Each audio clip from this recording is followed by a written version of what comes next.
알테오젠이나 셀트리온, 삼성바이오로직스 같은 엄청 굵직한 기업들이 10조의 벽을 뚫었다라고 볼 수 있는데, 만약에 이 기업이 임상 3상을 성공을 하고 FDA에 신청을 하게 된다면 이 기업이 알테오젠에 이은 다음에 10조 기업이 되지 않을까. 정말 어마무시한 블록버스터 약품이었습니다.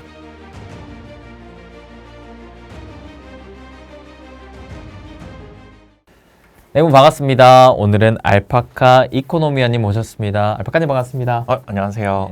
저번에 저희가 스스로 혼자 유튜브랑 블로그 채널 운영하시면서 열심히 또 주식 공부하고 계신 분을, 한 번도 인터뷰 채널을 안 하신 분을 제가 섭외를 해가지고 어렵사리 이렇게 한번 모시게 됐었는데, 그때 모셨을 때 이야기를 해주셨던 것들이 너무나 좋고 저희 또 구독자분들께서 너무나 좋아해 주셨어가지고 저희가 또 한번 모셔야겠다라고 하면서 연락을 이렇게 계속 드렸었는데, 드디어 이렇게 또 지금 모시게 되었습니다. 네, 영광입니다.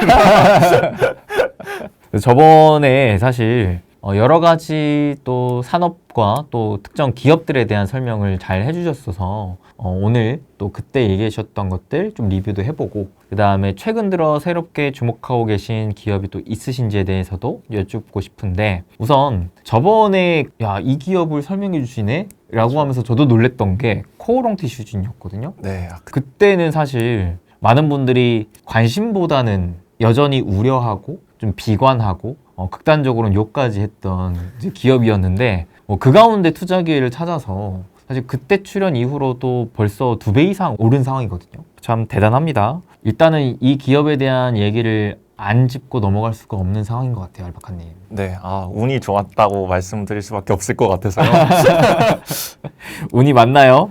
운이죠. 실력도 충분히 있으신 걸로 좀 생각을 하는데, 네, 티슈진 지금 이미 많이 올랐는데, 저는 왜 이 기업을 처음에 어떻게 발굴할 수 있었는지부터 여쭙고 싶어요. 네. 아까도 말씀드렸다시피 이 기업에 대해서 많은 분들이 그렇게 관심을 갖지는 않았었거든요. 근데 어떤 포인트가 이 기업은 이젠 투자해도 되겠다 라고 할 수 있을 만한 좀 매력적인 근거가 됐었는지. 일단은 제가 이 바이오 업계를 볼 때 가장 집중해서 봐야 하는 부분이 이 회사가 만들고 있는 파이프라인이 현재 임상의 어떤 단계에 있느냐가 가장 중요하다라고 생각을 해요.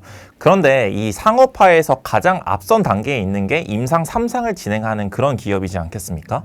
그래서 아무래도 저는 이 바이오 기업을 볼 때 어떤 기업이 임상 3상 단계를 진행을 하고 있는지를 굉장히 중요한 포인트라고 생각을 해요. 그래서 그러면 우리나라 바이오 기업 중에서 임상 3상을 앞두고 있고 혹은 진행하고 있는 기업이 어디인가를 공부해 봤을 때 그러면 여러 가지 기업 중에서 코오롱 티슈진이 있었던 겁니다. 그런데 이 코오롱 티슈진의 기업 가치가 예전에 한번 주가 조작 사태나 여러 가지 좀 안 좋은 불미스러운 일로 인해서 좀 많이 낮아져 있던 상황이거든요.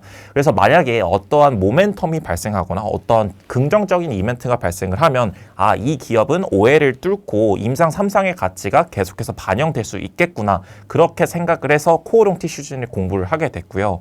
그리고 이때 11월인가 12월 달에 이웅렬 코오롱 티슈진 명예회장님께서 이 형사소송에서 무죄를 받았던 적이 있습니다. 그러면 이 형사소송에서 무죄를 받았으니 코오롱 티슈진의 오해가 어느 정도 풀렸구나, 그러면 그때가 어느 정도의 전환점, 티핑 포인트가 되겠구나라고 생각을 해서 굉장히 좀 유의미하다라는 뉴스라고 생각을 했습니다. 그러한 측면에서 이 코오롱 티슈진을 여기 부자TV에서 이야기를 해드렸다라고 말씀드릴 수 있을 것 같아요. 실제 투자도 하셨나요? 조금 했죠. 네. 많은 또 푸근한 부끄러운데요. 푸근한 성과가 나오고 있을 거라 생각하는데, 그러면 투자를 또 하셨다고 하니까 또 궁금한 게, 여전히 들고 계신가요? 여전히 좋게 보고는 있는데 어느 정도 저는 이런 바이오 기업을 투자를 할 때 추세가 좀 아래로 꺾이면 조심해야 할 필요는 있다라고 생각을 해서 어느 정도 이제 추세가 올라가던 와중에 좀 많이 이제 바이오 투심도 안 좋아지고 하면서 아래로 내려왔으니 제가 보기에는 어느 정도 기간 조정이 필요하지 않을까라고 생각을 하고 있어서 지금은 조금 비중을 줄인 상태고요.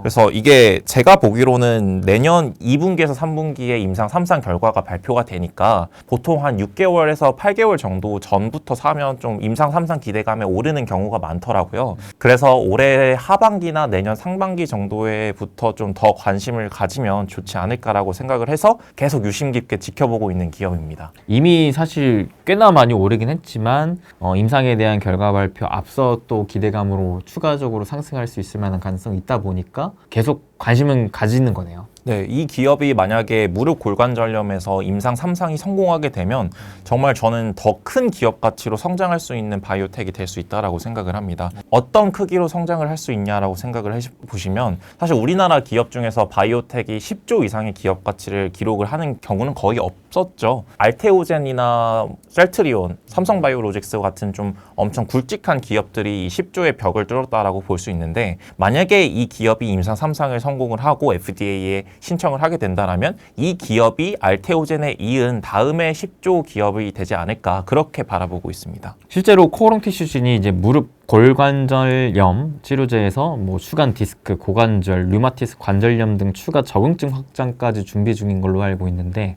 이런 것들이 이제 순차적으로 잘 임상 결과도 끝내고 신약 개발에서 이제 시판까지 가는 절차들이 성공적으로 된다면 알테오젠급처럼 10조 이상의 밸류를 측정받을 수 있는 기업으로 우뚝 설 수 있겠다 이런 기대감을 갖고 계신 거네요. 네, 그렇습니다. 왜 그렇게 생각을 하냐면 여러 가지 측면에서 볼 수 있는데요. 그러니까 무릎 골관절염을 성공을 하게 된다면 그 인보사 약품을 통해서 정말 여러 가지 질병으로 확장을 할 수 있다. 적응증 확장을 할 수 있다라는 측면에서 긍정적으로 바라보고 있습니다. 그 중에서 이제 유마티스 관절염은 정말 높은 시장 규모를 자랑을 하고 있는 그런 질병이거든요. 예를 들어서 이 유마티스 관절염의 치료제인 휴미라는 지금은 바이오시밀러가 나와가지고 매출액이 좀 많이 줄어든 상태입니다만 예전에 전성기 때는 20조에서 30조 이상의 매출액을 하는 정말 어마무시한 블록버스터 약품이었습니다. 그렇기 때문에 만약에 코오롱 티슈진이 골관절염 치료제에서 어느 정도의 유효성을 입증하게 된다면 당연히 이 똑같은 인보사를 통해서 고관절이나 유마티스 관절염 같은 정말 더 큰 시장 규모로 진출할 수 있기 때문에 훨씬 더 높은 기업 가치를 인정받을 수 있는 그런 여력이 될 수 있다라고 생각을 합니다. 그런데 아직까지는 이제 임상 3상 결과가 나오지 않았기 때문에 이 결과를 지켜보는 그러한 시기라고 볼 수 있을 것 같아요. 이게 근데 제약바이오 같은 경우에 워낙 임상 성공 확률이 매우 낮잖아요. 그렇죠. 그렇다 보니까 이제 성공했을 때는 진짜 대박이 터지지만 이게 실패했을 때는 그야말로 쪽박을 차는 게 제약바이오니까 변동성도 그만큼 크고 그래서 이게 또 임상 결과를 앞두고 있는 상황이기 때문에 그러한 부분들을 우리가 좀 더 면밀하게 체크하고 점검해야 될 것 같은데 알파카님이 보시기에는 그래도 성공할 확률과 실패할 확률이 있다고 봤을 때 어떤 확률이 좀 더 높다고 생각하시나요? 저는 일단은 성공 확률이 한 70%에서 80% 정도는 된다라고 생각을 해요. 왜 그렇게 너는 생각을 하느냐라고 말씀을 하시면 일단은 이 코오롱 티슈진의 인보사가 여러 가지 임상을 진행을 했던 적이 있습니다. 이미 국내에서는 임상 3상까지 마친 상황이고요. 미국에서는 국내 임상 2상도 성공적으로 마친 경험이 있습니다. 그러면 저희는 이러한 데이터를 통해서 미국의 임상 3상이 어떠한 데이터를 보일지 예상을 해볼 수 있겠죠. 그런데 국내 임상 3상과 미국 임상 2상에서 모두 다 괜찮은 데이터를 발표를 했으니까 그러면 충분히 미국 임상 3상에서도 초과할 가능성이 높겠구나라고 생각을 할 수 있을 것 같습니다. 앞선 이제 긍정적인 데이터들을 기반으로 확률을 좀 따져보신 거네요. 그렇죠. 그래서 저는 이 임상 3상을 진행을 하고 있는 파이프라인이 굉장히 유의미하다라고 생각을 하는 게 이미 임상 2상을 진행을 했으니까 임상 3상을 진행을 하는 거잖아요. 그렇죠. 그럼 임상 2상 데이터를 먼저 확인을 하고 이 임상 3상에서 성공할 수 있을지 여부를 미리 알아볼 수 있다는 측면에서 저는 임상 3상 파이프라인이 좀 더 확률 높은 그런 게임이지 않을까, 손익비 높은 게임이지 않을까라고 생각을 합니다. 그러면 알파카님께서 제약바이오 기업 투자하실 때는 보통 임상 3상을 진입한 회사들 위주로 투자하시는 편인가요? 일단은 임상 3상의 파이프라인을 가진 기업들을 더 좋게 판단을 하고요. 근데 만약에 임상 1상이나 2상을 진행을 하고 있음에도 불구하고 좀 기업 가치가 낮고 또 재평가될 가능성이 높은 기업들이 있다라면 그 기업들 역시도 투자하는 편입니다. 그런 기업 중에 하나가 또 알테오젠이 아닐까 싶은데 저번 촬영 때 알테오젠을 또 황금에 비유해 주셨거든요. 그러면서 그때 당시에 알테오젠의 주가가 단계적으로 아직까지도 좀 이어지고 있긴 하지만 그 소송건에 대해서 시장이 좀 불확실성을 가지면서 단기 변동성을 가질 때 야 이거는 황금을 주울 수 있는 기회다 라는 식으로까지 표현을 해주셔서 되게 말씀 잘하신다 그리고 되게 본인만의 이 확고한 인사이트가 있다라는 것을 좀 느끼게 됐었던 저번 촬영이었던 걸로 제가 기억이 납니다.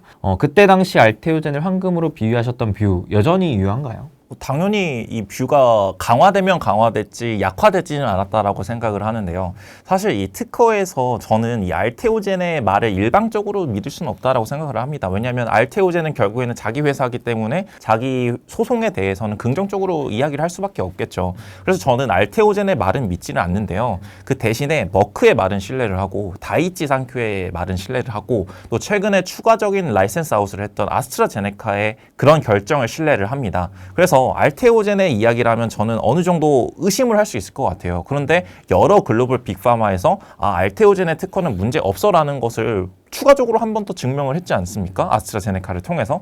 그렇기 때문에 저는 오히려 제 생각이 좀 더 강화됐다라고 볼 수 있을 것 같습니다. 확실히 그때 촬영 이후로 아스트라제네카와의 추가 계약까지 체결을 한 알테오젠 아니겠습니까? 네.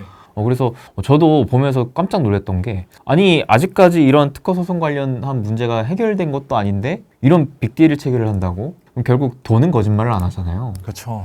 그래서 저도 이게 주가를 떠나서 기업 가치에 대한 측면을 좀 바라본다면 확실히 이거는 좀 기회가 점점 더 커지는 상황이 아닌가 이런 생각을 좀 해봤었거든요. 그러면은 그런 부분 외에 또 알파카님께서 알테오젠을 바라봤을 때 이게 진짜 좀 중장기 성장성의 메인인 것 같다. 좀 큰 이 투자에 대한 가치가 있는 것 같다라고 생각하시는 포인트가 있으신가요? 일단은 알테오젠이 최근에 진행했던 뉴스 인터뷰를 볼 때 지속적으로 연마다 2건의 기술 수출을 하겠다라고 포부를 밝힌 바가 있거든요. 우리가 지난번에 생각을 해보면 24년도에 머크의 독점 계약이 있었고 산도즈의 추가 계약이 있었고 다이치 산큐의 추가 애로가 있었잖아요. 벌써 3건의 애로가 추가적으로 발생을 했고 올해에도 아스트라제네카가 발생을 했으니 저는 회사에서 이야기를 하는 연 2건의 기술 수출 이야기는 충분히 신뢰성 있다라고 생각을 합니다. 그러면 이게 계속해서 나오게 된다라면 충분히 정말 많은 파이프라인 글로벌 빅파마들의 의약품에 대해서 이 SC 제형에 변경을 할 수 있다라는 측면이니까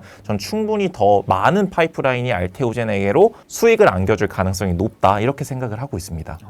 알파카님께서 보니까 투자뿐만 아니라 나중에 사업을 하셔도 잘하겠다 라는 생각이 좀 드는 게 일단 기본적으로 투자 기업을 좀 선별하시는 과정이 참 흥미로운 것 같아요. 일단은 그 시장성과 기업의 좀 비전을 좀 따져보고 그 다음에 추가적으로 신뢰성에 대한 판단을 이게 틈틈이 꾸준하게 좀 하시면서 반대로 오해가 풀리면서 신뢰가 생기는 것도 좀 점검하시고 기존의 신뢰에서 더 큰 신뢰를 점검하는 것도 좀 생각을 하시는 포인트가 굉장히 또 흥미로운 투자 철학이지 않나라는 생각이 드는데 어떠세요? 좀 제약바이오 투자하기 사실 쉽진 않잖아요. 어렵죠. 또 그렇죠. 최근에 이제 브릿지바이오가 BBT877이라는 폐 특발성 섬유증을 실험을 했는데 그게 임상 이상에서 아쉽게 실패를 하면서 정말 좀 많은 아쉬움이 남았던 그런 임상도 있었죠. 그러니까 그만큼 제약바이오를 우리가 이 하이 리턴만 생각하면서 투자하기에는 굉장히 또 난이도가 높고 또 어려운 분야가 아닐까 싶은데 그 관점에서 더더욱이 최근 들어보면 제약바이오라고 다 오르는 게 아니라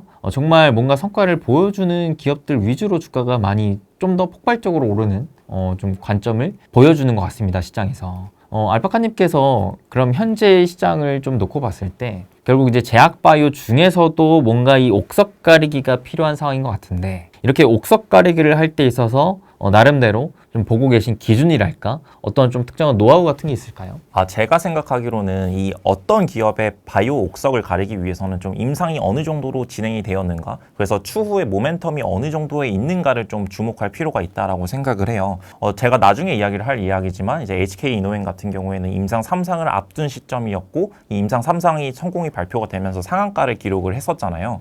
그래서 여러 가지 바이오 기업들의 일정을 좀 공부를 하셔서 이 기업은 일정이 있으니까 어느 정도 모멘텀으로 곽강받을 수 있겠구나를 생각을 하면서 이 바이오 기업을 투자하면 좀 좋은 성과가 있지 않을까 싶습니다.